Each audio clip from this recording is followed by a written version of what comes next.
prepared speeches. In Toastmasters, you work your way through a pathways learning experience. And as I mentioned earlier, that's how we learn how to craft a speech, how to talk about different topics, how to either tell stories, have humor in your stories, maybe use body language, how to have maximum impact with the audience, what to do with your hands, what to do with your eyes, how to craft a speech. All of that is through our Pathways learning experience. And today, our premier speaker is speaking to us from a Pathways called Dynamic Leadership. Her project today is Understanding Your Communication Style. This is a 5 to 7 minute speech, and her job is to share a communication style and its impact on professional and personal relationships. She is going to work not on notes, but connecting with the audience. Madel would like to tell us a story when she first learned about direct communication. This has brought her significant realizations and changes in the way she communicates with others.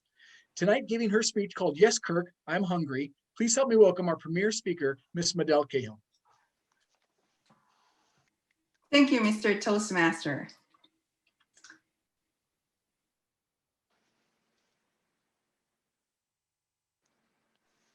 She's frozen.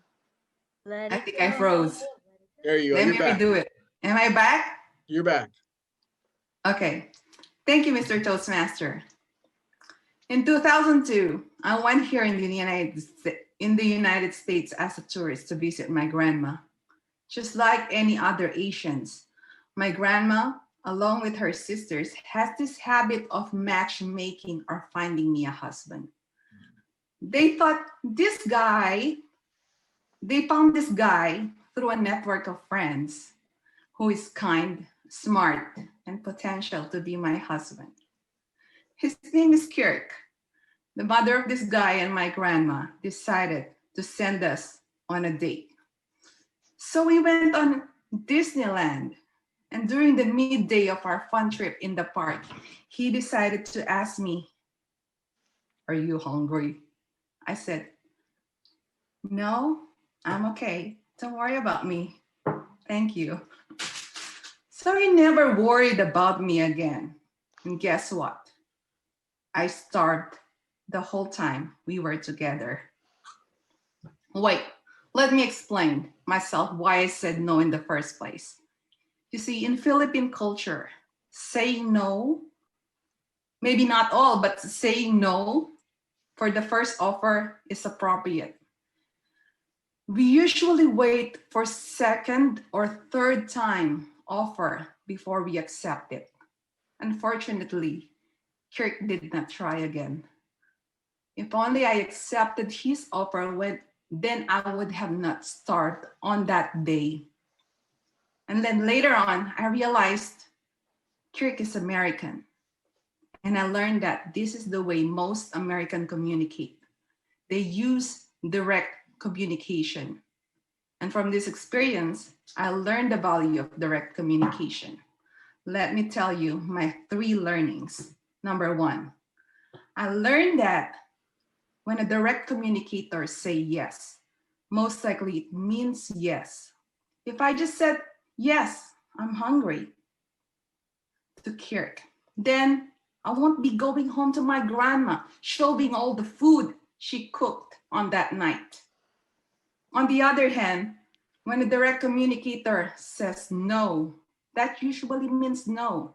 No further explanation necessary. Just like what Tanya told me.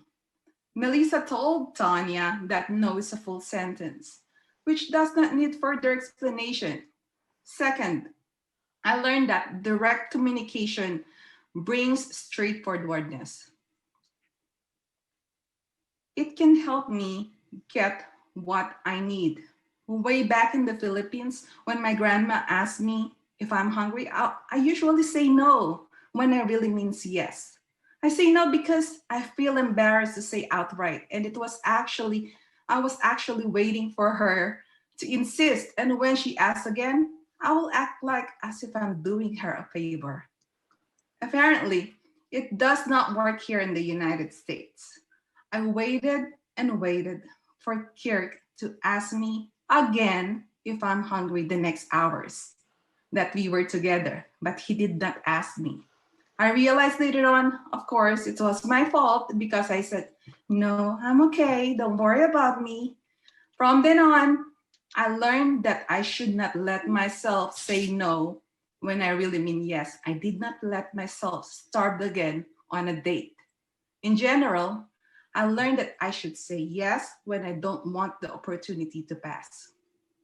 Number 3, I learned that direct communication lowers the possibility of misunderstanding. Going back again to with Kirk, there was definitely a misunderstanding there, and my naive self thought he did not care about me. He did not ask me again about my hunger, and I thought of not dating this guy again because he left me hungry. I thought that we are never ever getting date again together. But then again, looking back on that date, I still continue realizing it's still my fault. And I should have just went back to his offer and clearly admitted that I was hungry. That should help us romantically enjoy our ride in It's a Small World train without my stomach growling. Well, my friends, Kirk is a nice guy, to be fair with him, but I did not ended up marrying him. However, I bring that date experience with me until now. It has brought me realizations about direct communication. Every time I'm asked with something, I make sure that I answer yes or no the way I mean it. I learned that being straightforward as much as possible because it's hard to live in denial, which in my case, denial of not being hungry. And of course, direct communication prevents misunderstandings that can lead into missed opportunities. So if I have to do it all over again and Kirk asked me, are you hungry? I will say, yes, Kirk, I'm hungry. I would like to eat escargot à la bourguignon, tartare de filet de boue, and crème au caramel. Thank you, Mr. Toastmaster. Woo-hoo-hoo! Give it up for Madel, everybody. What a fabulous job. Fabulous job.